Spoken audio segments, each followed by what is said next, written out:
미국의 항공산업 패권까지 걸린 아주 거대한 게임의 시작이 아닌가, 뭐 이런 생각까지 들었습니다. 바로 EIPP.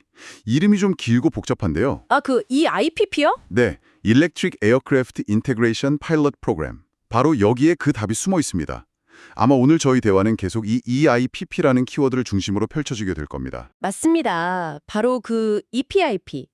솔직히 저도 처음 딱 들었을 땐 무슨 정부 위원회 이름 같아서 좀 딱딱하게 들렸거든요. 그렇죠. 이 프로그램의 본질은요, 단순한 실험이 아닙니다. 국가주도 통합 프로젝트라는 거예요. 통합, 그 단어가 핵심입니다. 네, 목표가 아주 명확해요.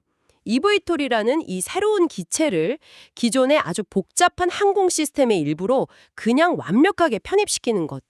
이건 그냥 외딴 사막에서 몇 번 날려보는 거랑은 차원이 다른 얘기죠. 정확합니다. 그 통합이라는 목표를 달성하기 위해서 EPIP는 세 가지 굉장히 중요한 역할을 합니다. 첫째는 실험실이나 무슨 통제된 사막이 아니라 실제 공역. 실제 공역이요? 네. 그러니까 다른 여객기나 화물기들이 막 날아다니는 진짜 하늘에서 운용 데이터를 확보하는 겁니다.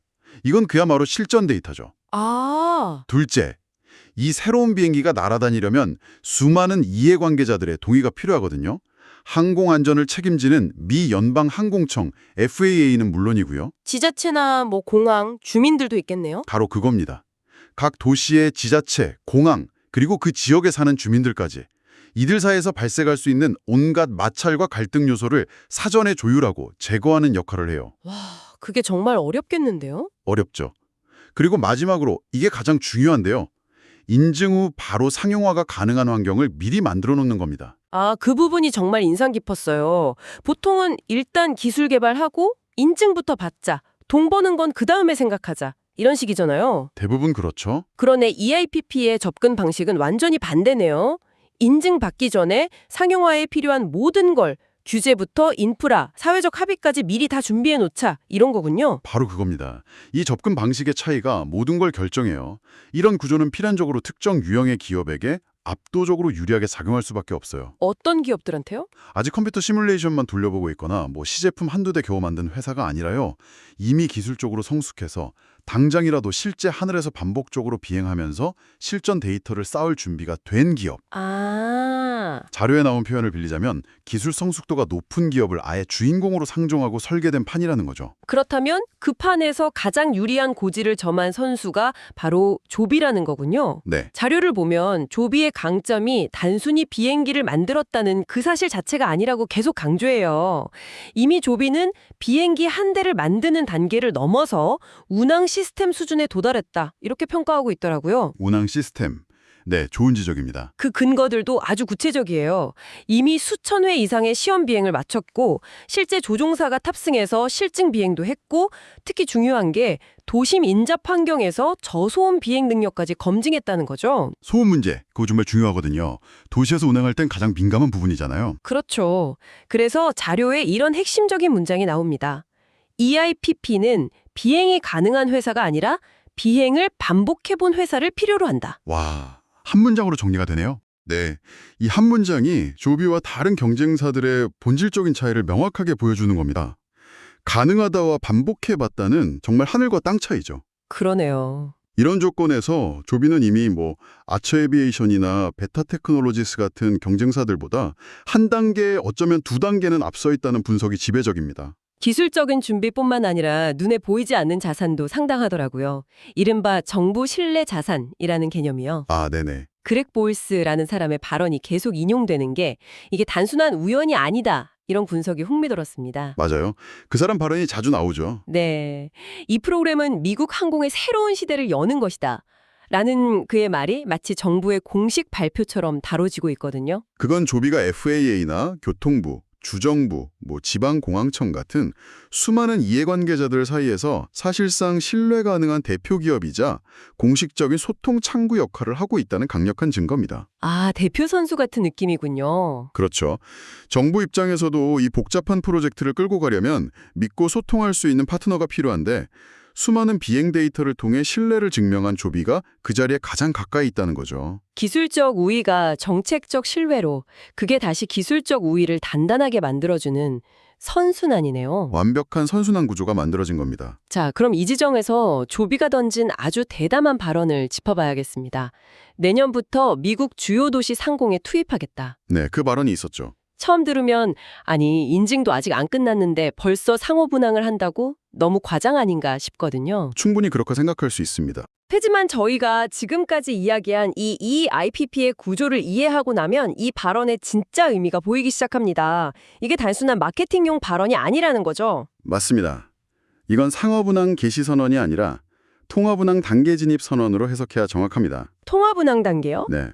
여기서 말하는 도시상공 투입은 우리가 생각하는 것처럼 아무나 표를 끊고 타는 그런 에어택시 운항이 아니에요. 아, 그런 게 아니군요. 자료에 명시된 것처럼요. 아주 제한된 노선과 시간, 그리고 횟수로 모든 것이 통제된 공역 안에서 이루어지는 비행을 의미합니다. 일종의 최종 실전 테스트이자 실제 도시 환경과의 통합을 시작하는 첫걸음인 셈이죠. 잠깐만요.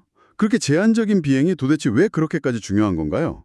어차피 돈 받고 승객을 태우는 것도 아닌데요. 자료에서 회복 불가능한 격차라는 표현까지 쓰던데 그건 좀 너무 강한 표현 아닌가요? 아주 좋은 질문입니다. 경쟁사들이 나중에 돈을 더 쏟아부어서 그 데이터 격차를 따라잡을 수도 있는 거잖아요. 회복 불가능하다는 표현이 강하게 들릴 수 있죠. 하지만 자료가 그렇게 주장하는 데는 다 이유가 있습니다. 이게 단순히 비행시간 데이터의 양의 문제가 아니기 때문이에요. 양의 문제가 아니면 질의 문제인가요? 정확합니다. 이건 운영 노하우의 질에 관한 문제입니다. 예를 들어 볼게요.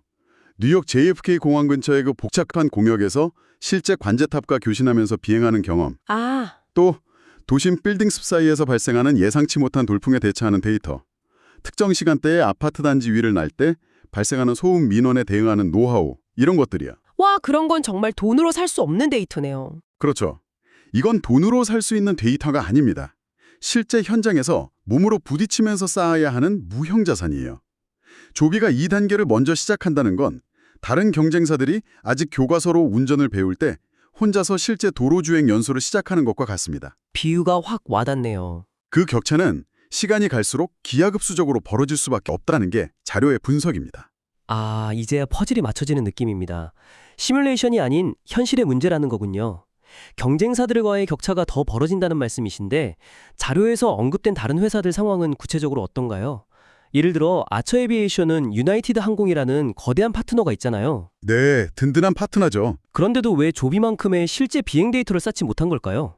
바로 그 지점에 많은 사람들이 헷갈려하는 부분입니다. 아처와 유나이티드의 파트너십은 주로 항공기 구매 계약이나 상업 운항 지원에 초점이 맞춰져 있어요. 이건 미래에 대한 약속이죠. 아, 미래에 대한... 하지만 EVIPF가 지금 당장 요구하는 것은 과거와 현재의 비행 데이터입니다. 유나이티드는 거대한 항공사이지 EVIT율 개발사가 아니거든요. 그렇군요. 아처가 유나이티드의 운항 노하우를 전수받을 수는 있겠지만 결국 기체를 개발하고 수천 번의 시험 비행을 통해 안전성을 입증하는 건 아처 스스로 해야 할 몫입니다. 조비는 그 과정을 지난 10여 년간 꾸준히 해왔고 아처는 이제 막 그 과정을 밟기 시작한 단계라고 볼 수 있죠. 파트너가 아무리 훌륭해도 이 시간의 격차를 단번에 메우기는 어렵습니다. 그렇군요. 그럼 화물 운송 분야에서 두각을 나타내는 베타 테크놀로지스는 어떤가요? 이 회사도 꽤 유망해 보이던데요. 사람을 태우는 것보다 화물을 옮기는 게 규제의 허들이 훨씬 낮거든요. 아, 그렇죠. 그래서 의료물품이나 긴급 화물 운송 시장을 먼저 공략하고 있죠. 이건 분명히 안정적인 사업 모델입니다. 하지만 우리가 지금 이야기하는 도심 항공 모빌리티, 즉 에어택시 시장의 패러다임과는 약간의 거리가 있어요. 메인 시장과는 좀 다르다는 거군요. 네, 도심의 복잡한 환경에서 수많은 승객을 실어 나르기 위해 필요한 기술적, 제도적 과제들은 화물 운송과는 차원이 다르기 때문이죠.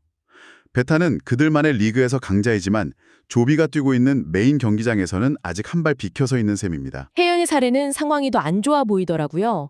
파리 올림픽에서 뭔가 보여줄 것으로 기대했던 독일의 볼로콥터라 릴리움 같은 회사들은 왜 이렇게 고전하고 있는 건가요? 기술력이 부족했던 걸까요? 기술력만의 문제는 아니라고 봅니다. 블로콥터는 아직 기술이 아주 제한적인 수준에 그쳤고 대중에게 아직은 갈 길이 멀다는 인상만 줬죠. 네, 저도 그 뉴스 봤습니다. 그리고 릴리움은 굉장히 혁신적인 기술을 가졌지만 막대한 개발 비용을 감당하지 못해서 파산했어요. 여기서 중요한 교훈을 얻을 수 있습니다. 어떤 교훈이죠? EV톨 산업은 단순히 기술 개발만 잘해서는 성공할 수 없다는 겁니다. 기술, 자본, 그리고 가장 중요한 정부와의 파트너십. 이 세 가지가 완벽하게 맞물려 돌아가야 해요. 기술, 자본, 정부 파트너십. 비행기는 누구나 만들 수 있다. 그러나 제도 안에서 지속적으로 날 수 있는 비행기를 만든 기업은 거의 없다. 그리고 현재 그 조건을 가장 잘 충족하는 기업이 바로 조비다. 네, 이런 분석에도 불구하고 시장에는 여전히 좀 회의적인 시각들이 존재하잖아요. 자료는 그 대표적인 두 가지 회의론에 대해서도 조목조목 반박하고 있습니다. 첫 번째, 가장 흔한 지적인데 이거 결국 부자들만 타는 비싼 장난감 아니냐라는 거죠. 이 질문에 대한 자료의 답변이 아주 현실적이에요. 초기에는 맞다. 일단 인정하고 들어가네요. 네. 하지만 인류의 역사를 바꾼 모든 교통, 통신수단이 처음에는 그랬다는 점을 상기시킵니다. 100년 전 자동차가 처음 나왔을 때 사람들이 말이 있는데 저 비싸고 시끄러운 기계를 왜 타냐고 했죠. 그랬겠죠. 30년 전 처음 나온 휴대폰, 그 벽돌폰은 거의 집 한 채 값이었고요. 모든 혁신은 초기에 높은 비용을 수반합니다. 중요한 건 확장성이죠. 확장성이요? 네.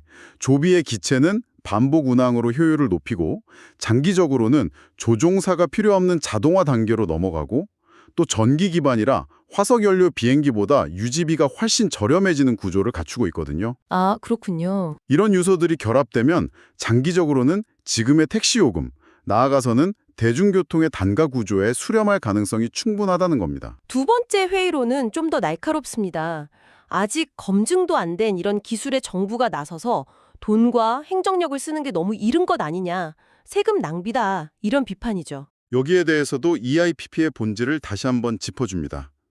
EIPP는 정부가 조비의 비행기를 대량으로 사주는 보조금 프로그램이 아닙니다. 네, 특혜도 아니고요. 그렇죠. 인증을 강제로 통과시켜주는 특혜도 아니고요.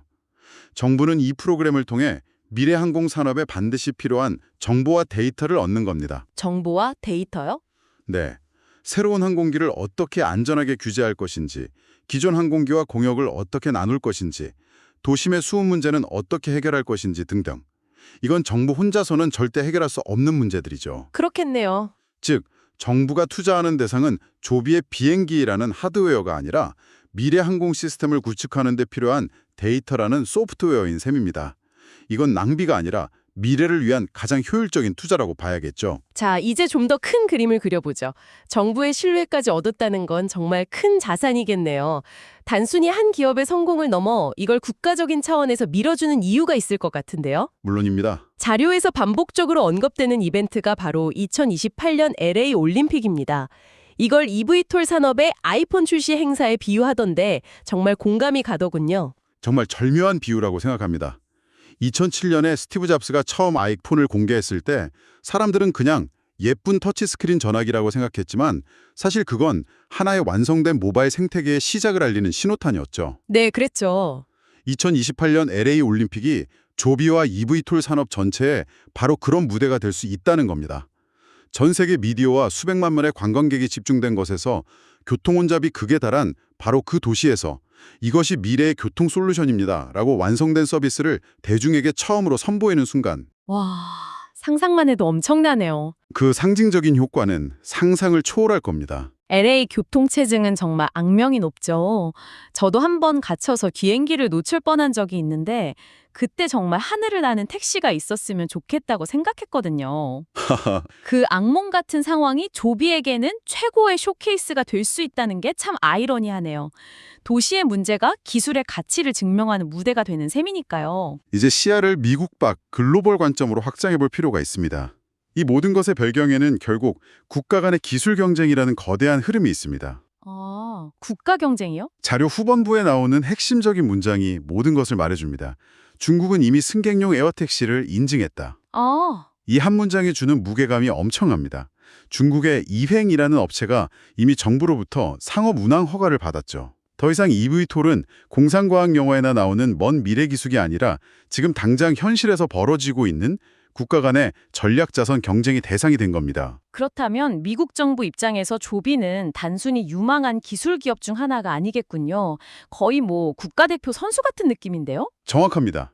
조비는 기술 기업이자 항공 기업인 동시에 중국과의 미래 항공 패권 경쟁을 위한 미국의 핵심 자산이 셈입니다. 20세기의 보잉과 에어버스처럼요. 네, 20세기에 보잉과 에어버스가 항공산업을 양분하면서 미국과 유럽의 자존심이 되었던 것처럼 21세기에는 eVTOL 상업이 그 역할을 하게 될 가능성이 높습니다. 그렇게 보면 이 EPP라는 프로그램은 단지 조비라는 한 기업을 지원하기 위한 정책을 넘어서서 네, 21세기 항공산업의 주도권을 중국에 뺏기지 않으려는 미국의 큰 그림, 즉 미국 항공 패권을 유지하기 위한 국가적 전략이라고 분석할 수 있습니다. 조비 에비에이션은 지금 이 순간 더 이상 개념이나 실험 단계를 지나서 제도 편입 직전 단계라는 문턱에 서 있습니다. 네, 문턱 바로 앞에 와 있죠. 그리고 그 문턱을 넘게 해주는 가장 강력한 발판이 바로 국가주도 프로그램인 EIPP인 거고요. 그렇죠. EIPP는 조비에게 4가지 구체적인 이점을 제공합니다.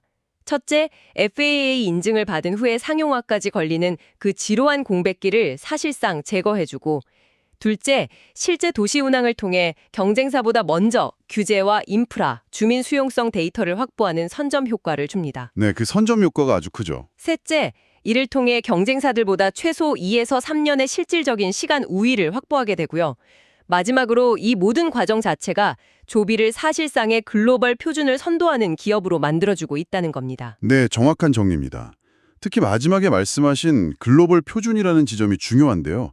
이건 단순히 기술 표준을 넘어서 규제와 운영 방식, 안전 문화까지 포함하는 개념이거든요. 한번 표준이 되면 바꾸기 어렵겠네요. 한번 자리 잡으면 바꾸기가 정말 어렵죠. 그래서 조비가 자신 있게 던지는 메시지 We are ready to fly.